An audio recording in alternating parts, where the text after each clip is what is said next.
What is up, guys? Today I'm gonna go. My name is Suicidal Grind. I almost forgot to say that. Even though you probably know because you have it right under here, the video. But you know, I'm gonna talk today why exactly I bought this bass. And this bass in particular. Because I never really went over that in my unboxing video. I kind of went ahead and said, hey, so I bought this bass because of...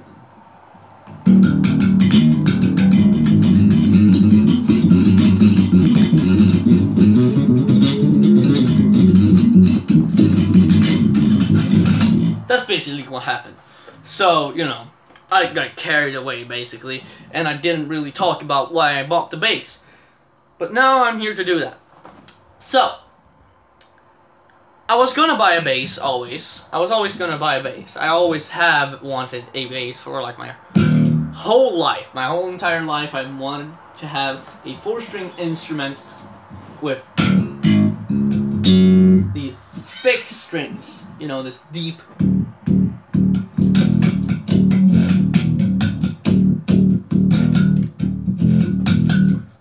You know, the thick tones, and it sounds amazing, you know?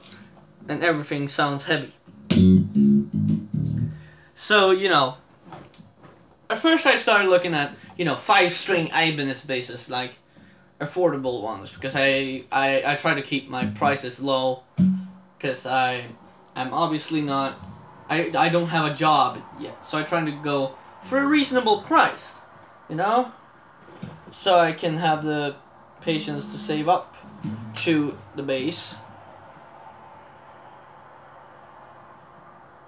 So I looked on a little bit of a 5-string bass from, but you know, it was like I don't know, man. So I stopped looking because I didn't really find any basses that were attracted to me. Everything was just like, it looks a little bit weird, you know. The shape is unfamiliar. I might not like playing it. It might feel weird and you know, be a little bit out of place, and I might not like the feeling of it, and just like everything felt like, I'm so unsure. Should I really? Should I not? Should I really care? I'm not gonna do it. So I decided, nah, it's not worth it. It's not worth it at all. So instead, I stopped looking for basses. But then, like, a couple of years, like 2 years later, we're talking like 2017, I started hearing about this company that is called Harley Benton. Hence, it's the company, I mean, hence why I bought this bass, you know. It's their new logo, by the way, for people who don't know they made a new logo. The older one, I don't know. I'm pretty sure the people didn't like it. That's why they made a new one, and it looks very nice. I expected the old logo, actually. But I heard about this. I started hearing much about this affordable guitar company called Harley Benton. Because at first I didn't know they did anything else than guitars. Just that's what I saw, started seeing. Because all the time I look at guitar stuff on YouTube and guitar videos, and I make guitar videos, you know. I'm mostly a guitarist, that's for sure. That's obvious. I mean, my whole channel has like almost 1,000 videos with, I'm pretty sure 90% of the videos are guitar videos. So yeah, it's pretty much like 700 guitar videos plus. And that's a lot, you know. But other than that, you know, I didn't really look into Harley Benton first. I thought it was like, I'm probably not gonna like anything from them. It's really cheap, but it's a cheap brand, so it's probably not gonna be all that great. So I ignored Harley Benton at first. But then I started hearing more great things about Harley Benton when I was searching for a guitar with a Floyd, which I'm still doing. I'm deciding between 3 Jackson guitars. I'm deciding between a King V in like this matte military color, and this black, and the black one, both the Floyd versions, and this like JS32 purple Pavo something. And this Dean Michelangelo Badio, the one with the snake on it. The snakes, you know, I really like snakes. I think they're cute. But, you know, when I started looking into guitars again, I feel like, hey, this looks kind of cool, you know. You have some guitars here. You have 7 strings for really nice prices, and 8 strings that seem to be decent. People say good things about them. They don't really need a lot of tweaking. You just need to adjust, probably set the tuners more straight. Actually, the tuners on this guitar is pretty damn in line. It's pretty damn straight. That's loud, but you know, it's pretty good. So, you know, I feel like, hey, I should probably keep this brand in mind. Seems like something an upcoming brand that has something different going on for a reasonable price. And then I started watching this anime called K-On! I still have episodes left and a lot of other shit to watch. But, you know, I started because I gave up on looking for basses like a year ago from this point when I started watching this anime. So I started seeing this bass. It had 2 single coils, because this is anime based on like musicians, and you know, it's a girl band. They make some music. It's actually pretty good music, and it's actually quite funny anime. You know, you have a couple laughs here and there, so it's fun. It's comedy. But you know, I started seeing this bass. It had this dark, round edges with this like warm, like burning, flaming color, and it just spoke to me. This sunburst looking color that just, that's a thing. And this fretboard that just, oh yes, this maple, I saw it in rosewood, but just like this huge fretboard that, you know, you string your fingers had a little, and this like bulky headstock with these giant ass tuners, and you know, simple control layout, and you know, this Strat type shape, and I was like, what is that? What is that thing? You know, it just spoke out to me as soon as I saw it. Even though it was an anime, I thought, that looks pretty damn cool. You know?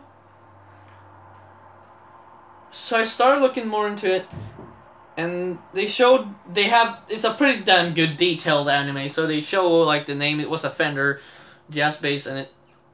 And so as soon as I saw jazz bass, I started looking out for jazz bass copies, and the first brand that came into mind was, hey, Harley Benton makes basses. I've seen that since I went through their pages sometimes on Thomann.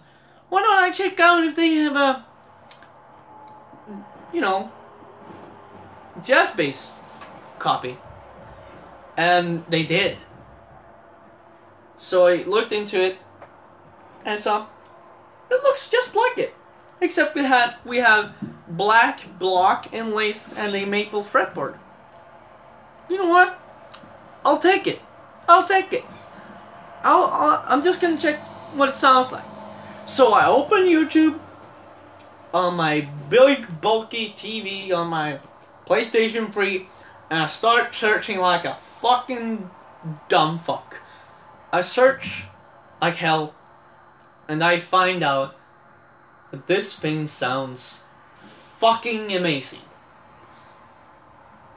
And the price, including shipping, was 149 euros. 149 euros?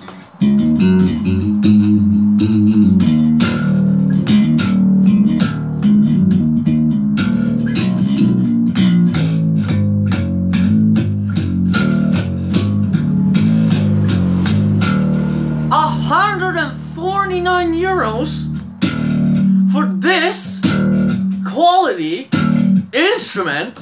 I need to stop doing that. But really, this thing costs only €149, including shipping. You gotta be shitting me, is what I thought. This has to be shit.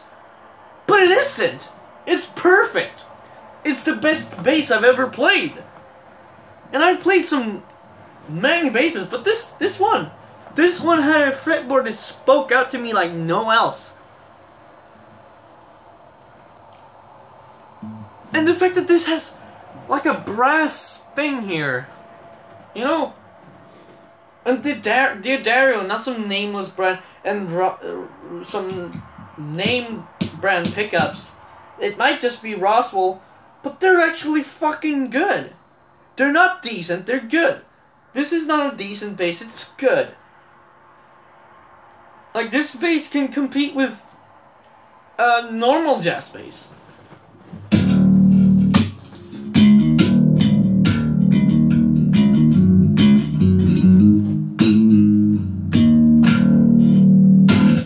You know, it's the insane amount of money you save by buying this bass instead of a actual jazz bass. You know, it's actually insane.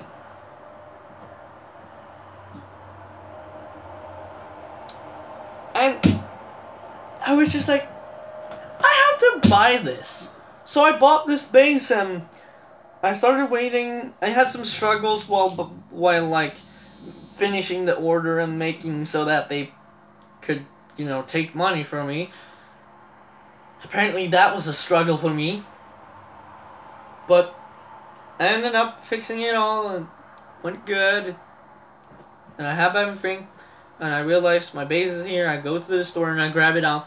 And I realized what a fucking pain in the ass it is to get it home. Because I don't want to get a driver's license, even though I can legally get a driver's license and have it by next year. But do I care? No, not really. I don't want to buy a car. It's too many taxes. So I take this shitty thing that I put the package on, and my back was dead, and my arms were also dead. So when I did that unboxing, I could barely even do anything. That's why I pushed myself a lot and played more than I should have. Considering I should have rested and then up in it. But you know, it was fun. And realizing how good it actually is to, and I mean, this wood, everything feels nice and pristine. Everything isn't really clean, but that's my fault for not cleaning the bass. But it's a really nice, you know, ooh, yes, this feels good, you know, that kind of feeling.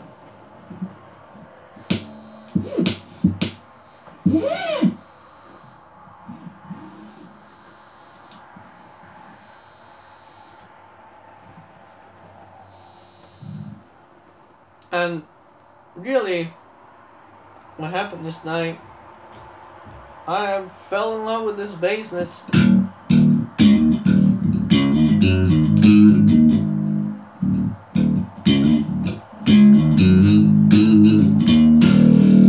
you know, it has a sound that I can't explain. I'm probably gonna upload some covers soon of a Skullfist song called You're Gonna Pay and Bad for Good by them. And in the future, in like maybe a week or two, I'm gonna try to make a video comparing the sign of the warrior or whatever it's called. I'm gonna compare them back in the day when it was just a demo, a shitty demo, to now when it's a fucking blast song.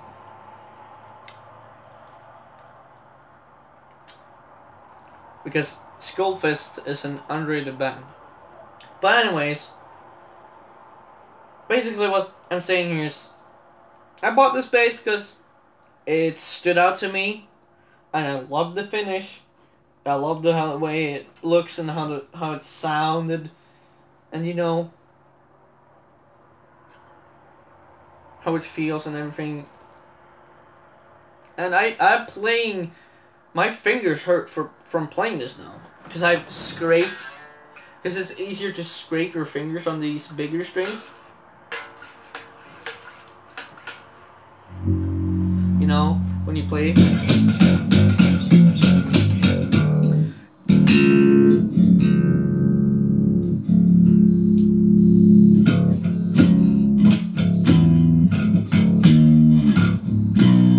And in these Skullfist song, he plays.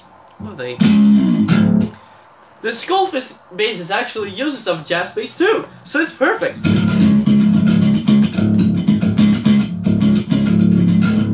And I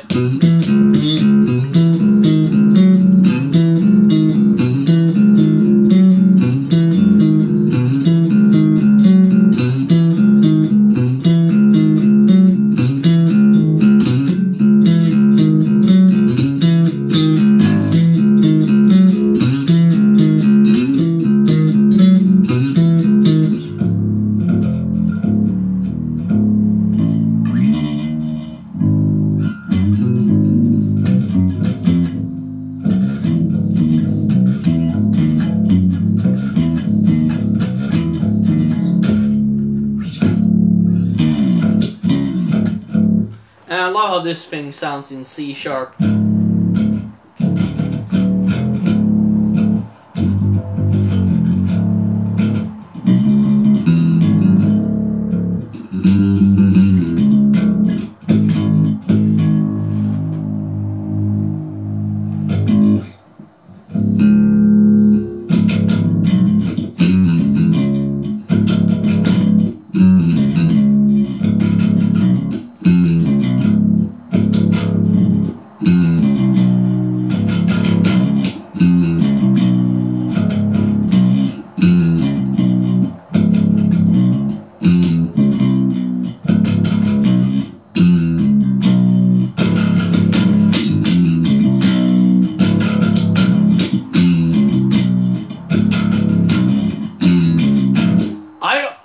I just made a riff.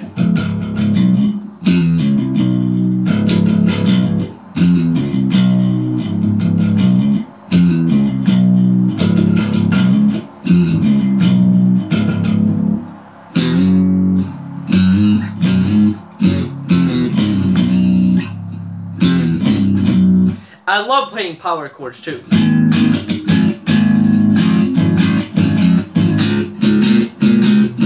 Okay, that's probably gonna piss off some people.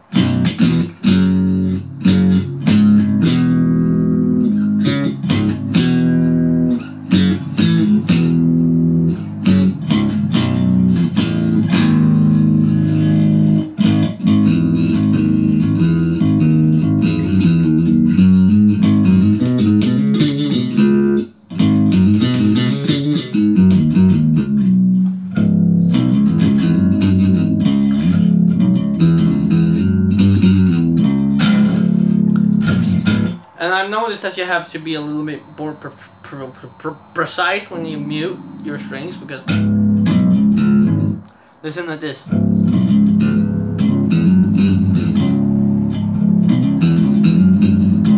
Do you hear this string ringing out a little bit? That's because it does. What I try to do is I try to stroke the string when I go up. Like that. But sometimes I forget, which I do all the time. I always forget about doing right. And I do this instead.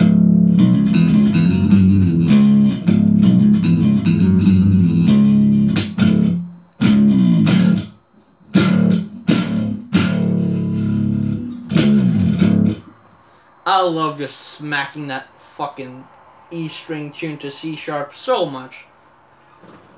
But that's because this is a fun bass. But anyways, you know, this is a great bass. And that's all I have to say. I'm out. See ya.